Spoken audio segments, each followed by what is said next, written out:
Welcome back, Wanderer. I have a bit of a sore throat, so we'll only be reading from one book today. So, let us head over to the library wing 1, the first wing, the hidden nest, over to King Shash's shelf, and pick up the first book we see. The Troublesome Old Soldier. There was a set of mortal girls who loved more than anything to dance, for otherwise they lived in an inarguably dull place, a grey and dreary place where the crops died and the rivers dried, and the people's eyes had all been eaten by blackbirds. It was a love passed down to them by their late mother, and old leisure found them in the ballroom retracing their steps.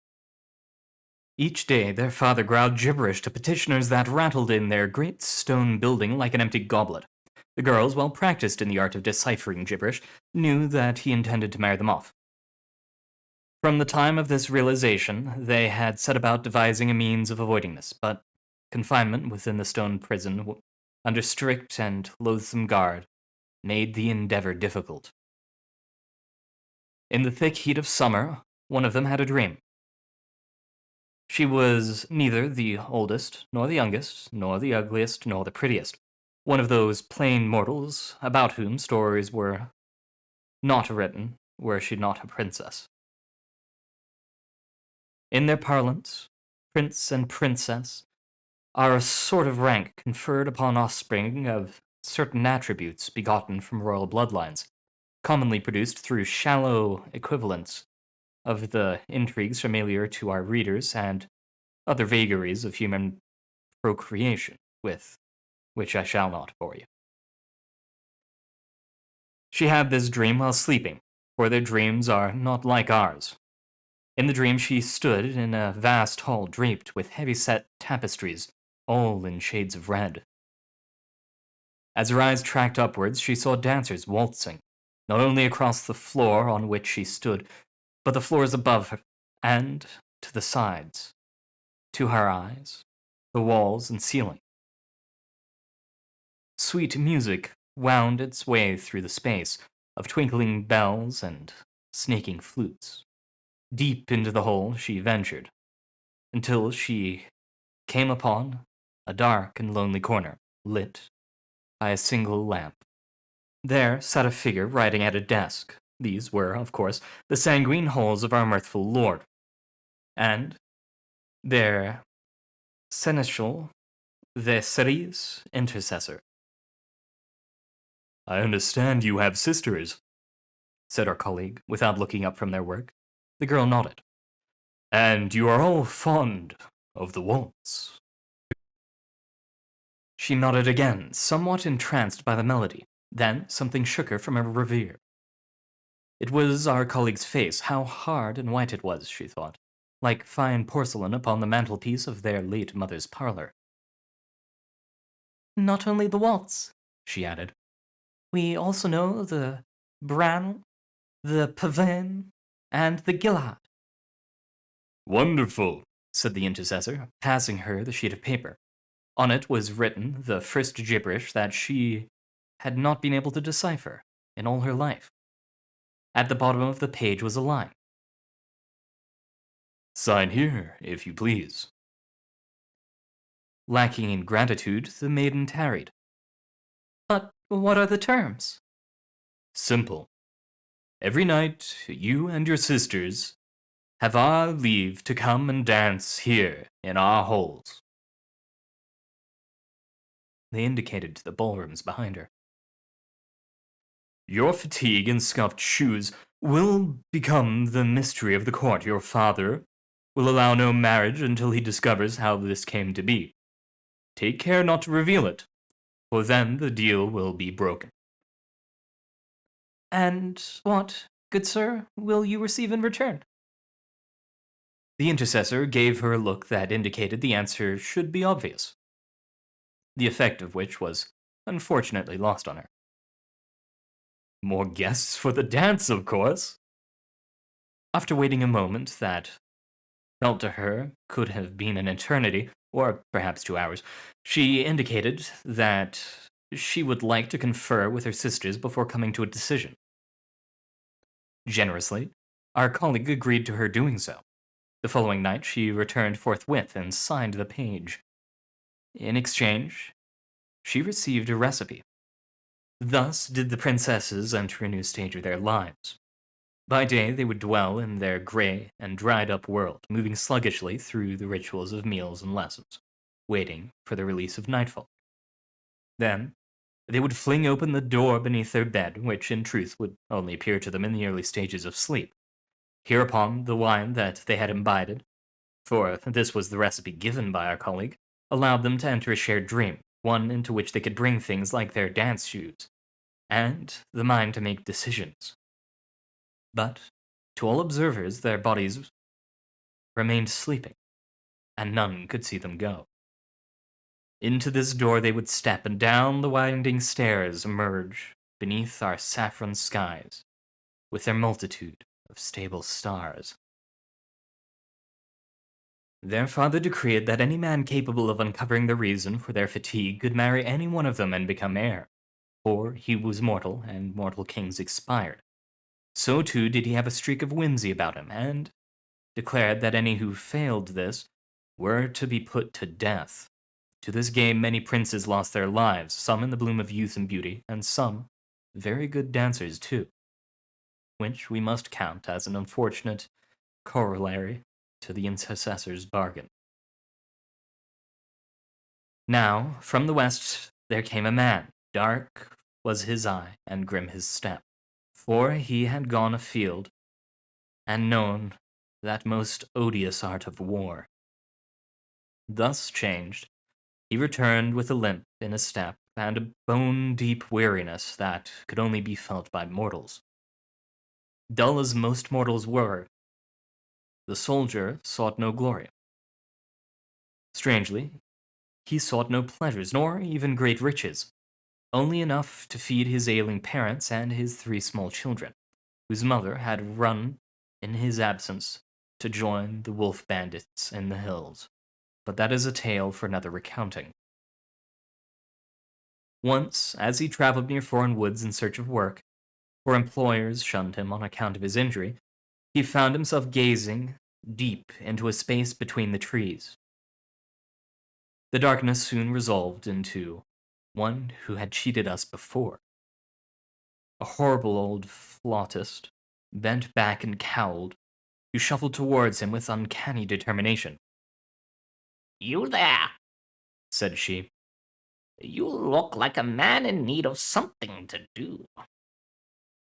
He replied that he was, if it paid. She replied that no job paid better than a king's. He asked how it was that he might become a king, and she spoke to him of the bewitched princesses. Bewitched, as though they had not come into our demesnes of their own accord.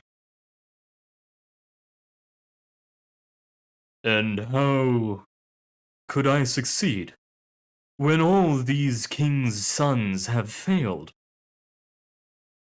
"Practice and preparation," she told him. "They will offer you wine. You must drink, but that alone is not enough. All others it sends into a deep and dreamless sleep, the land that claims them. Do you know what it wants?" He replied that he did not. "Their skill at dance," she said. "and their passion. Grab yourself as one of them, and it may help. But the wine will answer only to the light of step, the graceful of movement." He gestured at his leg. She said that he should figure that out himself, as she was not his mother.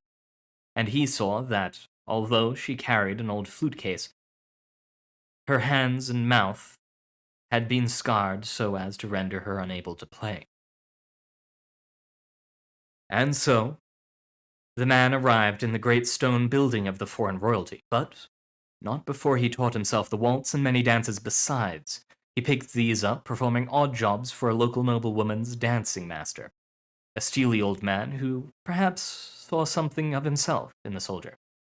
Then, with his last savings, he paid for special shoes that would allow him to dance even with his limp. Finally, remembering what the flautist had said, he stuffed one of his wife's old dresses into his pack. When our princesses saw him, they thought little, though the youngest distrusted the grizzled look on his face. The eldest was heard to remark that if they were down to such wretches, then soon enough only rats would be left. The middling princess, our deal broker, eyed his limp and said nothing. Alone in his rooms, the man felt discomfited. For although royal furnishings are to us little better than rags, he had never seen such luxury in his life. That night, they offered him the wine, as they had to the other contenders. He drank it in full view of them, their eyes fixed on him like the mouth of hookworms. How canny our princesses were, how patient and extracting. Yet mere canniness cannot account for all things.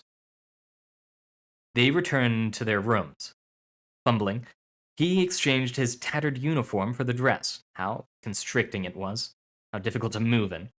But we know that such is the price of beauty. Likewise, he pulled on his dancing shoes. Thus attired, he laid back on the bed and allowed the dreamful sleep to claim him. And here is where we err, or rather, I should say, the red errs. For it must be said that they care little for precise numbering where mortals are concerned, and one who can move with grace and wear what is required seems to them not so very different from another. So it was that when the dream door of our esteemed colleagues opened for the princesses, it opened for him as well. Under our stars, their faces had been made suitable for the city. With utmost tenderness, she welcomed them, auspices unfolding in a murmur of black waves. But the soldier marveled not at our shiny grooves, nor the trees strung with quicksilver, nor the ones that wept golden ichor, nor the ones that dripped with crimson diamonds. He was unsettled by our smooth-grown buildings, and shuddered in distaste at the texture of his face. But this ingratitude did not stop him from plucking a token from each of the groves.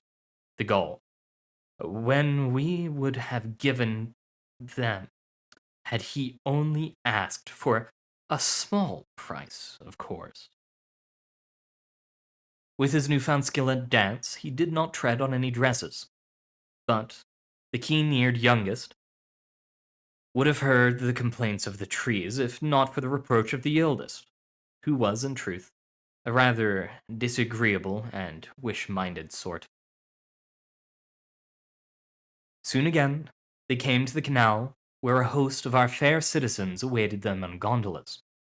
These were apportioned according to the number of guests who were to arrive, and so the soldier had one all to himself, in the company of, and I tell no lie, yours truly.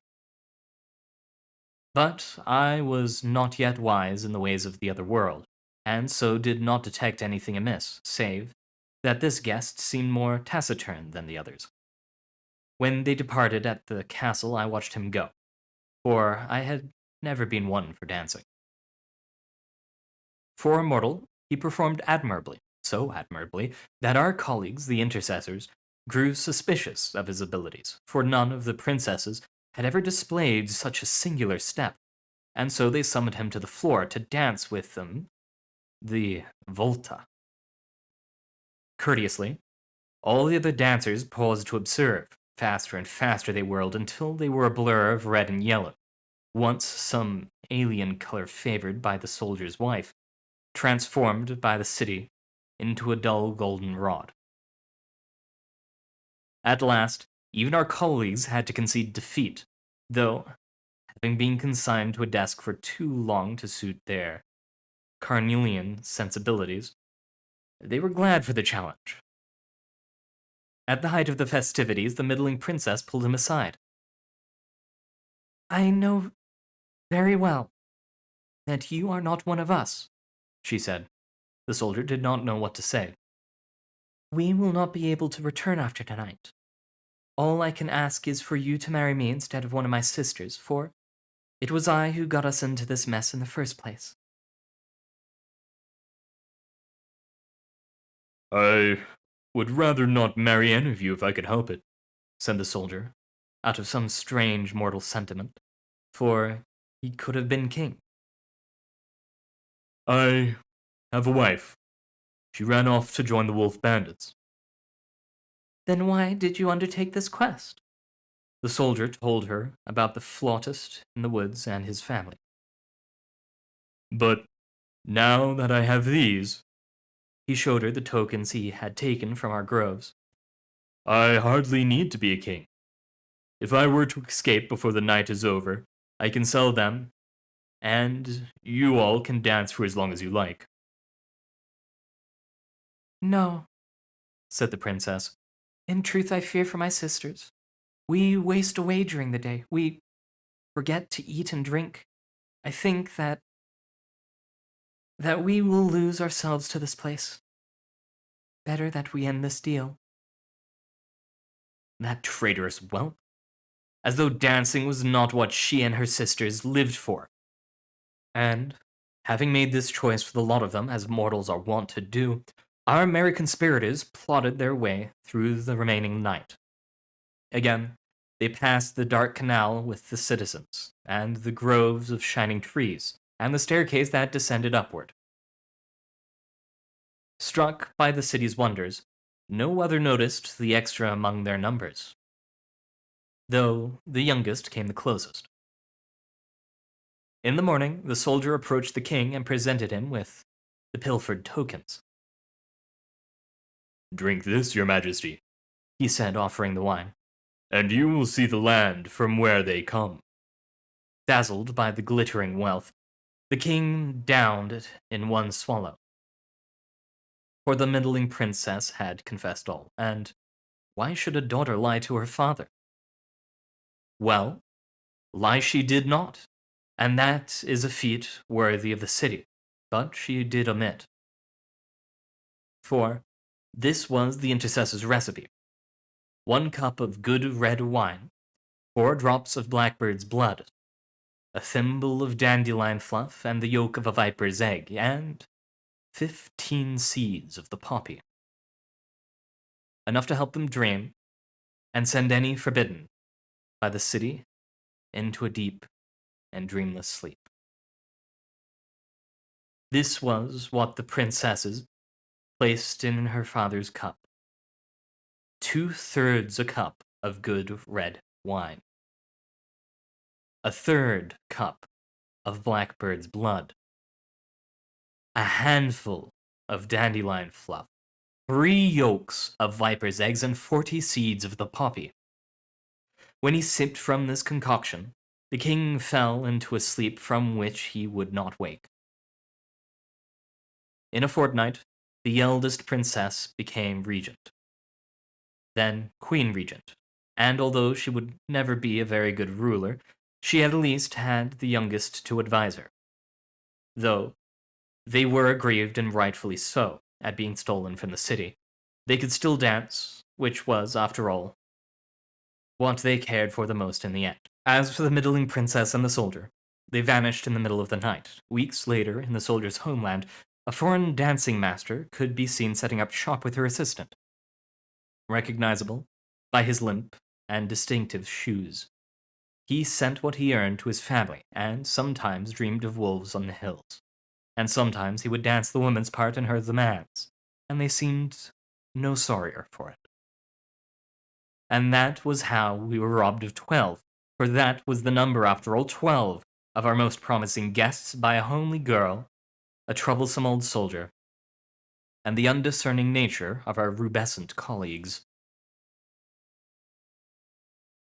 And that is the end of our reading wonder. I would love to read more, and it's probably a little bit short. But, alas, my throat cries, and I must go nurse it. So, thank you very much for coming, and have a good time out there. Luck, Wanderer.